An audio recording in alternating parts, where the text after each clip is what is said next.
All right, guys, welcome in, welcome in. Kamala Harris just bombed her interview. She recently got interviewed, BBC, and she had another interview with CBS Australia with Sarah Ferguson. And watching these interviews, you know exactly why the American liberal media did not want her getting interviewed. And when she did do an interview with the liberal media, she got softball questions because when pressed on basic questions, Kamala gets flustered, she gets word salad, and she doesn't answer. And it was amazing. You're going to see this clip later.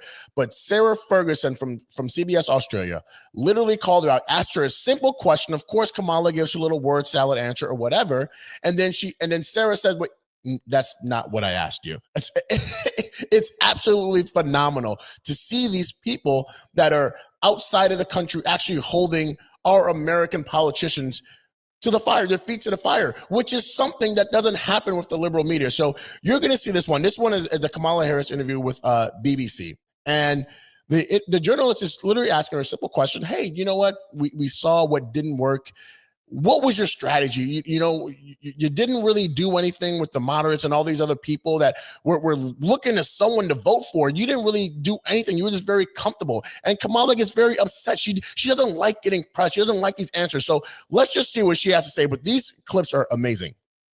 And for those 107 days, they worked around the clock and left everything on the table, everything on the field. And when it comes to your campaign, you've already said the buck stops with you. Indeed. You had massively successful rallies, you had a crazy number of celebrity endorsements, you had Oprah Winfrey turning out for you, you had Taylor Swift backing you. But there's little in the book about why you feel you didn't connect with ordinary voters, those people in the middle who could have gone either way. And indeed, during the campaign, Gen Z and Latinos in some numbers moved across to Trump. You stayed in your comfort zone, didn't you? That was the Democrats' problem. I received 75 million votes from a variety of people. But in the Electoral College, you were far outdone. I'm not finished. Yeah, that's her right now getting very flustered about a question because, she never gets pressed by American liberal media. She doesn't. She gets asked a question, she doesn't answer, and they move on to the next question, where this person is actually holding their feet to the fire and literally saying, "What, you didn't do anything. You just stayed in your comfort zone." And I'm not finished. I received 75 million votes from people around the nation of every stripe, whether it be geographic location, race, gender, and age. And it is true, however, and I also reflect and write on that for probably a decade, Democrats have. When it comes, she's had a hard time answering these questions. And again, this is so crazy that how are journalists that are representing BBC, how are journalists that are representing CBS Australia holding her feet to the fire more so than American journalists? Of course, it's the liberal media that are protecting Kamala Harris, that are protecting Joe Biden. But you're going to see right now these clips. Sarah Ferguson, I love this woman. She is such a badass because she is not being easy on Kamala Harris whatsoever. She's asking her tough questions, not letting her escape.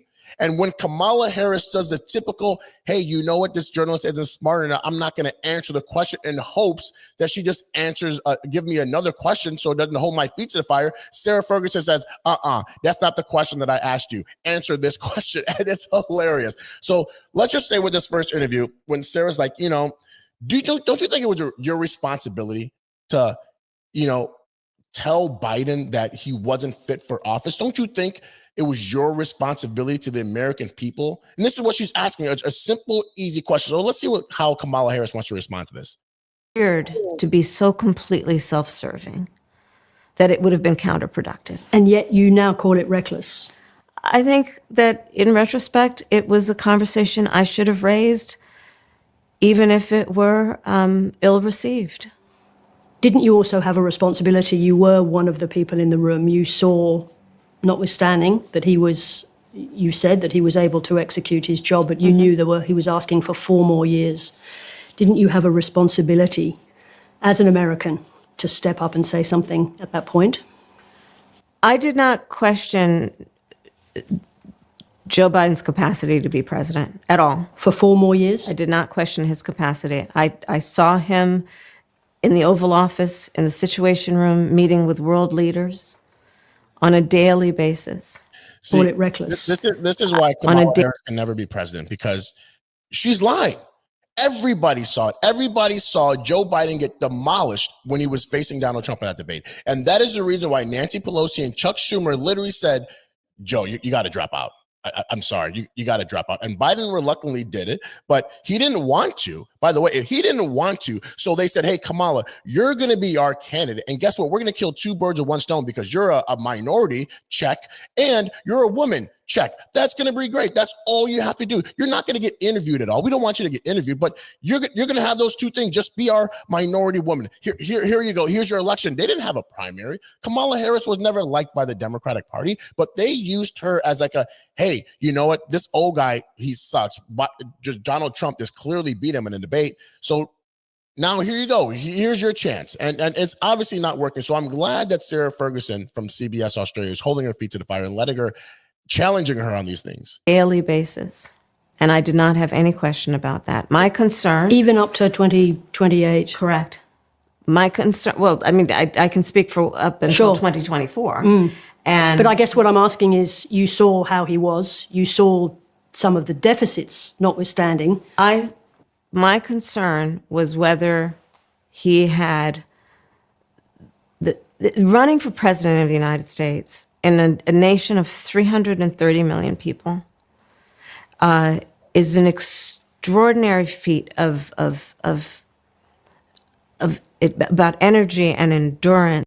A typical answer from a typical politician, not answering the question. She literally asked, don't you think it was your responsibility to tell the American people, tell Joe Biden, you should not run for office? And then she disingenuously says, oh yeah, you know, I thought he was fit for office. And this is why Kamala Harris can never be president. She is a liar. You know damn well Joe Biden was not fit for office. That is why Nancy Pelosi and Chuck Schumer pretty much benched him, sidelined him, and here you go, gave you this opportunity. You know damn well he was not fit for office. Everybody saw it, but you can't say it for whatever reason. So why are you trying to run for president in 2028 if you can't answer a simple, basic question?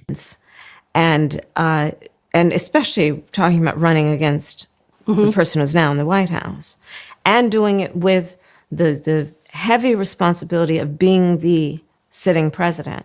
And that was my concern. Now this one I'm going to show you next is the best one, because Sarah Ferguson literally asked her another challenging question for Kamala Harris, which is not a challenging question for anybody, but Kamala Harris is not used to getting tough questions from the American liberal media. So she went over to Australia. Sarah Ferguson grilled her. Kamala Harris tried to do the typical Democratic, I'm not going to answer the question. I'm going to skip my way to something else, and hopefully you give me another question. Sarah Ferguson said, we're not doing that. You need to answer that. It is hilarious what this girl does. Mottos being thrown at you every step you take. But wasn't Joe Biden, then, to put it on him, wasn't his refusal to recognize his own frailties the reason that you faced a nearly impossible task? I ran against Donald Trump for president, and Donald Trump ran on a platform that was, in large part, I believe, misrepresenting his intentions to the American people. I do believe that there are a fair number of people that voted for Donald Trump who believed him when he told them that his first priority on day one is going to be to bring down prices, and he didn't. And you combine that misrepresentation of intention with also what was at play in terms of massive amounts of mis and disinformation. Now, forgive me. And a truncated calendar in terms of the clock. I want to interrupt you because that is a world-class pivot, but it is not the question that I asked you. This is, why doesn't the American media do this? Sarah Ferguson from Australia, she's my new favorite right now. She is not letting Kamala Harris go. Which is about Joe Biden's failure to recognize his own frailties and what that did to you. The question is about Joe Biden. Are you still reluctant to criticize the former president? In what regard, please? Well, just in terms of that question. So you went on... What exactly would you like to ask? Be more specific, if you don't mind. Was it Joe Biden's decision, his failure to recognise his own frailties in that position that put you in the position that made it almost impossible to win that race? He was not frail as president of the United States. But he had... Another lie. Another lie. He was falling up and down the stairs. He couldn't even move. He had to be guided and escorted. People had to hold his hand. He was going the wrong direction when he was getting off stages. He was clearly frail. And there's nothing wrong with it. When you're in your 80s, that's what happens. But stop lying to the American people, especially when you're trying to run for president in 2028. Stop lying. Yes, he was frail. What does it matter? You lost the election. You might as well say, yeah, well, guess what? Joe Biden sucked. They kicked him out. They brought me in. I didn't have enough time, and I lost. I got my ass handed to me by Donald Trump, and that's it. What are you being a typical politician for? People don't want typical politicians anymore. Frailties. We all saw the debate. I do believe that Joe Biden had the capacity to be president of the United States, and I have never doubted that he had the capacity to be president of the United States. If you want to talk about whether he had the ability to endure what a race for president of the United States would require in that political environment in 2024, as I've said in the book, I had concerns. I'm just wondering, is there a reason why you won't go to that prolonged frailty question? Now, we saw the debate, we saw the difficulty he had marshalling his thoughts. I have answered that question. I do not believe... No, she did not answer the question. She's being a typical politician. She's not going to answer the question. I think that she's not going to be as critical out loud as she is in her book is because everybody's going to be talking about it, one. And two, I think that she still is, when you're going to run in 2028, and she already has her mind set on running in 2028, she thinks that, you know, if I'm critical of Joe Biden and the Democratic Party, then they're all going to turn their back on me. She, at the end of the day, wants Biden's endorsement in 2028 because what person running for office, the presidency of 2028, is not going to want a former president's endorsement. So if she's very critical of Joe Biden, this is all strategic by the Democrats. She's not going to be openly critical. She's going to have her put it in her book that she doesn't agree with how Biden does certain things, but no one's going to read that crap, okay? But if she's in an interview one-on-one like she is right now with Sarah Ferguson, and she's asking a point-blank question, how do you not sit there and say that Joe Biden was frail? Didn't you see this with your own eyes? And she said, well, I don't think he was frail. We all know it, but she's not going to admit it because she needs Joe Biden's endorsement. Believe I think it's just hard watching the debate to see how there could not be a problem long-term with someone who can't marshal their thoughts. I'm not saying his acuity wasn't present. I talked about that in the book.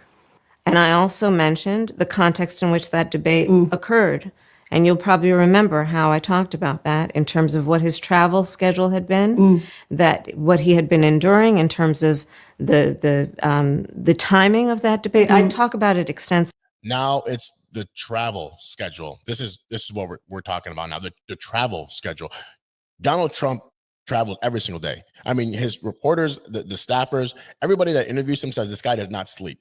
He's traveling all the time. He answers questions. He takes questions 24/7.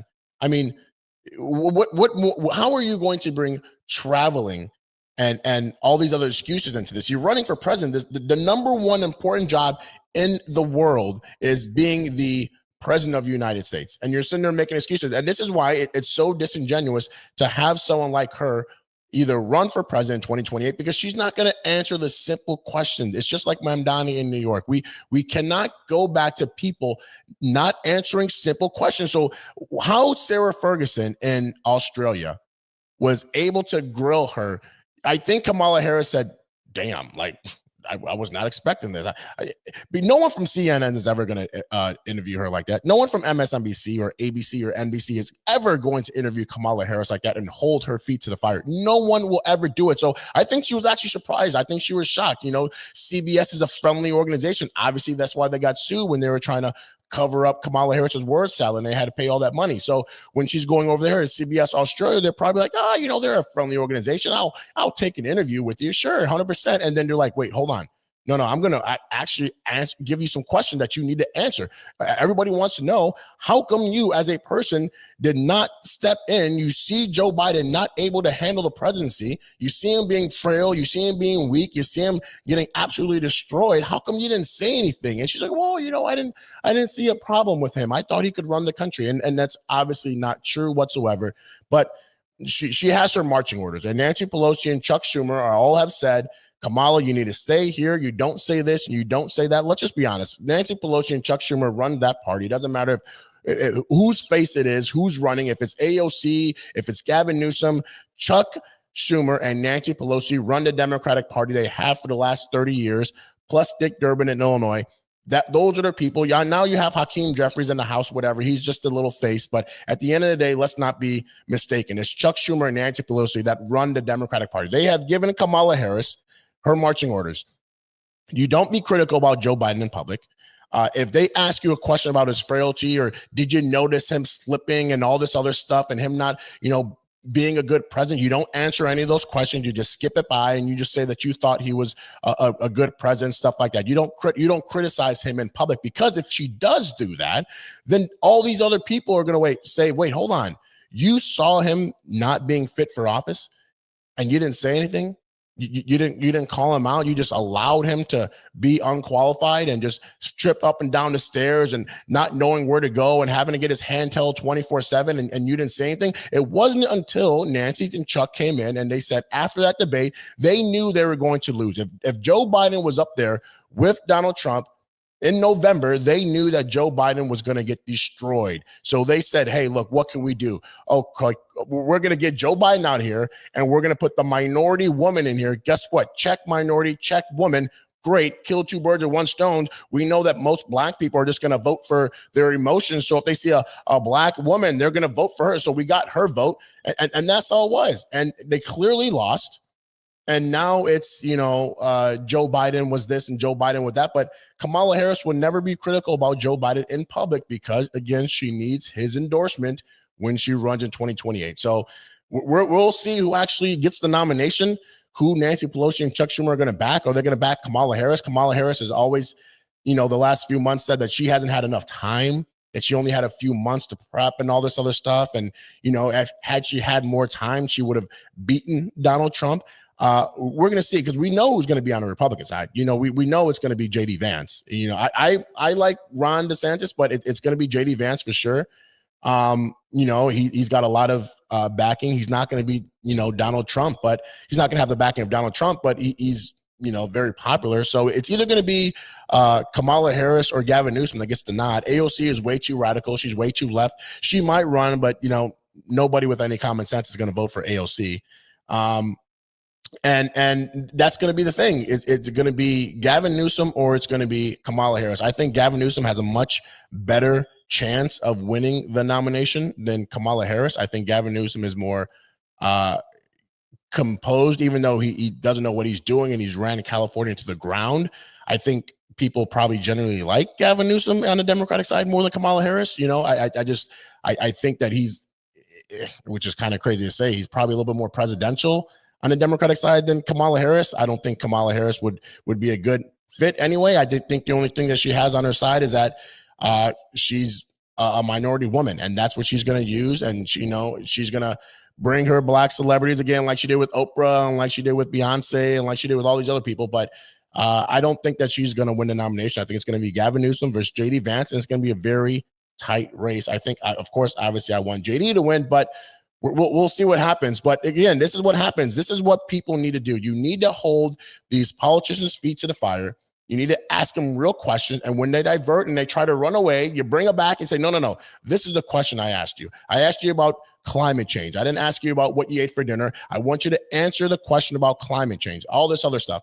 And, Kamala Harris, again, she's not used to getting tough questions. That was one of the main critiques. She had all these softball questions from all these liberal reporters. She would never do any interviews. And when she did do an interview, she did one for CBS. She completely messed it up. So much so that they had to edit the whole thing, which now they're on the hook and had to pay millions of dollars because they got caught that they were trying to, they edited the whole interview to make her sound more presidential. So that's the only problem that Kamala Harris has. She has to go away. She's not the first person to lose a presidential election. She won't be the last. I don't know why we're still talking about her. I don't know why she has her book and all this other stuff, but she's clearly going to make another run in 2028 with Gavin Newsom, and we'll see what happens. But the Democrats have a lot of work to do. we got the government still shut down. They voted 13 times. The Senate Democrats have voted 13 times to keep the government shut down. And now, SNAP benefits are for 42 million Americans are expiring November 1st, which is going to be chaos. I'm telling you right now, guys, it is going to be chaos. We already see people in the streets looting and stealing and doing. What do you think happens when 42 million people who are qualified for EBT and food stamps can't get them anymore? The streets are going to go nuts right now. And it's all because the Democrats cannot work with the Republicans. And the Democrats have voted again 13 times to keep the government shut down. That's their fault. And then they want to blame the Republicans. So we're going to see what happens. But November 1st, this Saturday is going to be a very, very, very important day. We're going to see how chaotic it's going to be. You're going to have all these people stealing from the stores. And I guarantee once all these inner cities have all this crime happening in their stores, guess what? They're going to close down their businesses. They're going to shutter their doors and they're going to go somewhere else. And it's only going to hurt the poor communities, because this is what's going to happen. The poor communities who can't afford to not have their food stamps, you think they're just going to go hungry? No, they're going to go rob and they're going to go steal and they're going to become violent. And that's what's going to happen. And so we're going to see what happens. But, the Democrats right now, their party is a mess. And, Kamala Harris obviously knows it, and we'll see what happens in the next coming days. But Saturday is going to be something to witness. All right, guys, I appreciate you tuning in. Remember, like, comment, subscribe. I'm out of here.